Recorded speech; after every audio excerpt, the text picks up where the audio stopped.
பிப்ரவரி 18 2023 மகா சிவராத்திரி.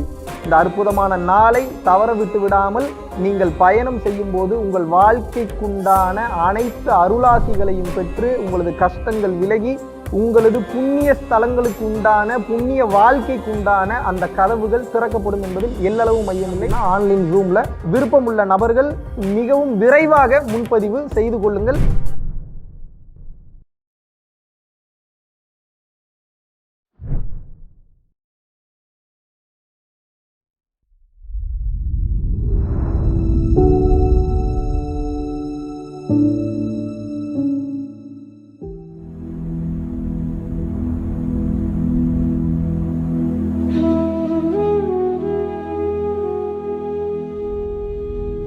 குரு சரண்.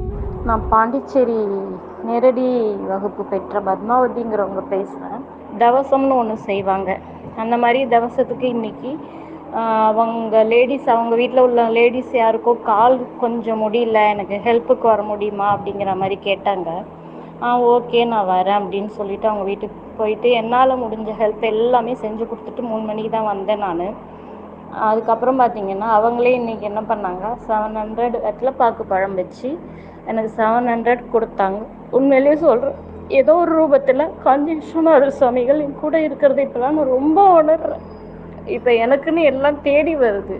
உண்மையிலே கிரேட். காஞ்சி விஸ்வநாதர் சுவாமிகளுக்கும் எனது அவர் அருளால் தீட்சை கொடுத்த மகாவிஷ்ணு அவர்களுக்கும் ரொம்ப நன்றியை தெரிவித்துக் கொள்கிறேன். மனமாற நன்றி தெரிவித்துக் கொள்கிறேன். எந்த செயலை செய்யும் போதும் இன்ஷா அல்லாஹ், அல்லேலூயா, இறைவா, குருவே சரணம், குரு கடாட்சம் இந்த வார்த்தை சொல்லும் போது உணர்வுபூர்வமாக வாயில் மட்டும் இல்லை, உண்மையாகவே இது இறைவன் தான் அதானுங்க உண்மை. கையை கொடுத்ததவன், காலை கொடுத்ததவன், மூச்சை கொடுத்ததவன், உங்களுக்கு வருமானத்தை கொடுத்ததவன். நான் தானே தம்பி உழைச்சேன்னா, உழைக்கும் போது கை கால் இழுத்துக்குச்சுன்னா எங்கேருந்து உழைப்பீங்க? அப்போ அந்த சுகத்தை கொடுத்தவன் அவன், எல்லாத்தையும் அவன் தான் கொடுக்குறான்றப்ப அவனுக்கு கிரெடிட்ஸ் கொடுங்க. என்ன பிரச்சனை உங்களுக்கு? அவன் பெருமை அவன் எதிர்பார்க்கல, நீ உணரு, நீன்ற ஒன்னே இல்லைன்ற அவன் விருப்பப்படுறான்.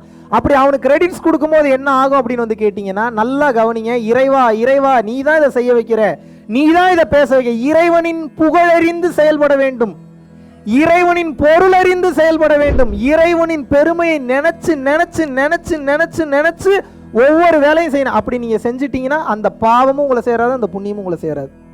முதல்ல பாவமே செய்ய முடியாது. இறைவன் பேரை 100% உணர்ந்துட்டீங்கன்னா பாவம் வராது. உங்களால் பண்ண முடியாது, எழுதி தரேன் நான், பண்ணவே முடியாது. ஏன் அப்படின்னா இறைவன் நினைச்சிட்டீங்கன்னாவே அது தப்பாவே போகவே போகாதுங்க. 100% சொல்ற போகாது. நான்ற தன்மையில பண்ணும்போது தான் எனக்கு வேணும், எனக்கு அவசியம், திருடணும், வைக்கணும், என்னை சேஃப்டி பண்ணிக்கணும்னு சொல்லி போகுமே தவிர, இறைவன் என்று சொல்லும் போது உங்களால் தப்பு பண்ணவே முடியாது. நீங்க பண்ண மொத்த தப்பு காரணத்தினால தான் இன்னைக்கு இவ்வளோ கஷ்டத்தை அனுபவிச்சுட்டு இருக்கீங்க. புரிஞ்சுக்கங்க. நல்ல ட்ரெஸ் போட்டிருக்கலாம், நல்ல நீங்க அழகா இருக்கலாம், நல்ல கார்ல வரலாம், நல்ல வீடு வச்சிருக்கலாம், நல்ல பிஸ்னஸ் பண்ணலாம், நல்ல குழந்தைகள் இருக்கலாம். ஆனா எனக்கு தெரியும் நீங்க இன்னும் மனவேதனையில தான் இருக்கீங்க. ஏன் அப்படின்னா அவ்வளோ சீக்கிரம் மன நிம்மதி யாருக்கும் வந்துடாது. மன நிம்மதின்ற ஒன்று வந்துருச்சு அப்படின்னா எனக்கு நல்லா தெரியும், முதல்ல உங்களுக்கு மைண்டு ஸ்டெபிள் ஆகிடும். உங்களுக்கு எதை கண்டு முதல்ல கலங்க மாட்டீங்க. மலை போல வரக்கூடிய பிரச்சனையெல்லாம் பனி போல விலகி போகும். எப்போ? இறைவன் என்னைய பார்த்து பாரு நம்புறப்போ. வருமா அந்த நம்பிக்கை? வருமா? கொண்டு வந்துடலாமா? கொண்டு வரணும். நீங்கள் அப்படி கொண்டு வராமலாம் வாய்ப்பே கிடையாது. நீங்கள் மேஜிக்காக நடக்கும். ட்ரஸ்ட் மீ, பெரிய பெரிய மிராக்கள்லாம் நடக்கும் நீங்கள் இறைவனை நம்பிட்டீங்கன்னா. எப்பேற்பட்ட சூழ்நிலையிலையும் நீங்கள் இறைவன் நடத்தியே தீர்வாருன்னு நம்புங்க. 100% உங்களுக்கு அந்த நல்லது நடக்கும். உங்களுக்கு வரக்கூடிய பெரிய பெரிய பிரச்சனைலாம் காணாமல் போகும். இதுக்கு தான் ப்ராக்டிஸ் பண்ணணும். இந்த கல்வியை தான் சொல்லிக் கொடுக்கணும். நீங்கள் எங்கே நம்ம எங்கள் ஸ்கூலில் யாருக்கு நம்ம இறைவனை நம்புன்னு சொல்லி கொடுக்குறோம்? உன்னை நம்பு, உன்னால் முடியும். நான்ற ஒன்றே இல்லை, அப்புறம் எங்கே போய் என்ன நம்புறது? நான் எனக்கே ஒன்றும் தெரில, அது எனக்கே நல்லா தெரியும், அப்புறம் எங்கே போய் என்ன நம்புறது? பிரச்சனையே அங்கே தான் பாய். நம்மளை மீறி ஒரு சக்தி இருக்குன்னு நம்பினா தான் மனமே அமைதி பெறுது. இல்லாட்டினா ஃபோக்கஸ்டாலாம் உங்களால் முடிவெடுக்க முடியாது. ஊரவே இந்தியாவே காப்பாற்றுற ஆர்மி ஆஃபீஸர்க்கே என்ன நிலைமை? இறைவனை நம்பித்தான் ஆகணும். ஏதோ ஒரு ஃபார்மில் நம்பணும் நீங்கள்.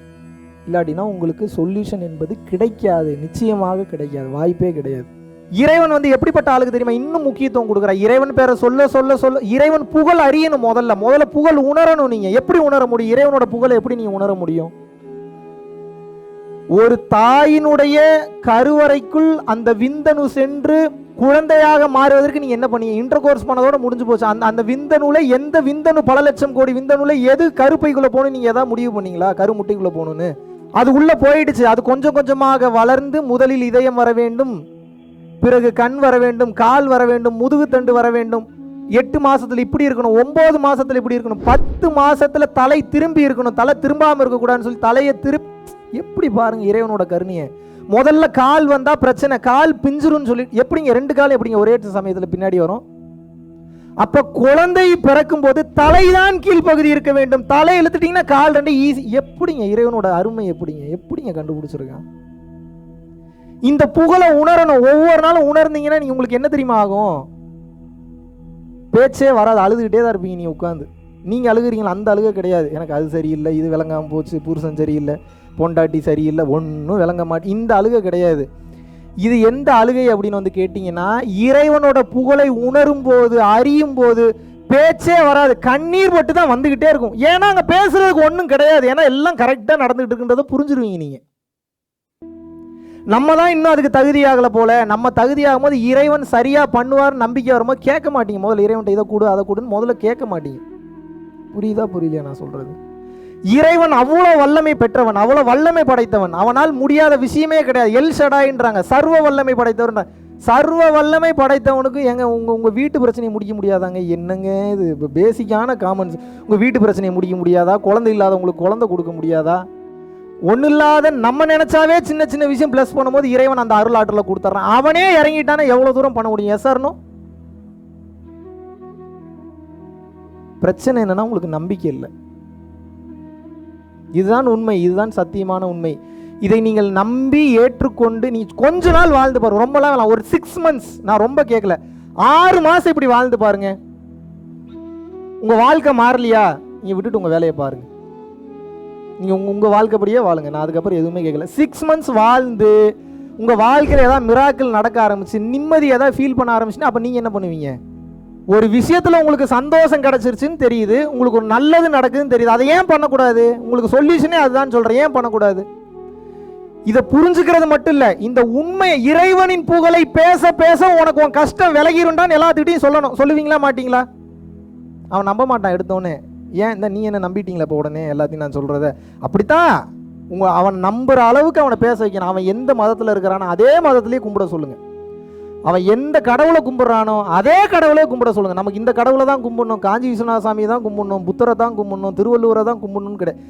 எந்த விஷயத்தை நினைக்கிறானோ அதையே கும்பிட சொல்லுங்க. அதுவே அவனுக்கு சீக்கிரம் அந்த அருளை கொடுத்து விடும். எல்லாம் நான் தான்றீங்க, சரி அப்போ மூச்சு உங்கள் கண்ட்ரோலில் தானே இருக்கணும். ஆமாவா இல்லையா?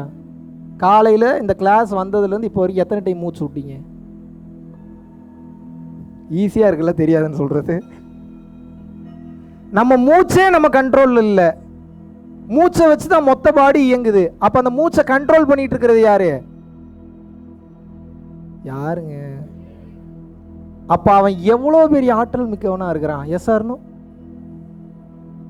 எப்படி பாருங்க, எல்லாருக்கும் அவனுக்கு கருணையா எங்கெங்கிருந்து எவர் எவர் கேட்பினும் அங்கங்கிருந்து அருள் அருட்பெரும் ஜோதி. எவன் எங்கெங்கிருந்து என்னென்ன கேட்கிறானோ அவனுக்கு அங்கங்க இருந்து அப்படி அப்படியே கொடுத்துட்டு இருக்கிறார். கொடுக்குறாரா இல்லையா? அதை ஏன் நம்ம இன்னும் உணரல? இப்போ பிரச்சனையே அதுதான். நமக்கு என்ன எல்லாம் நடந்துகிட்டு இருக்குங்க. நமக்கு இந்த கிராட்டிடியூட் ரைட்டிங் சொல்லுவாங்க, கேள்விப்பட்டிருக்கீங்களா நீங்கள்? நன்றி உணர்வோடு இரு. அதுக்கு அர்த்தம் என்னன்னா, எல்லாம் கரெக்டாக தாண்டா நடந்துட்டு இருக்கு, அதுக்கு முதல்ல நன்றி சொல்லு. அதுக்கு பேர் நன்றி சொல்றது கிடையாது. நன்றி சொன்னால் மட்டும் உங்களுக்குள்ள நல்லது நடந்துடாது.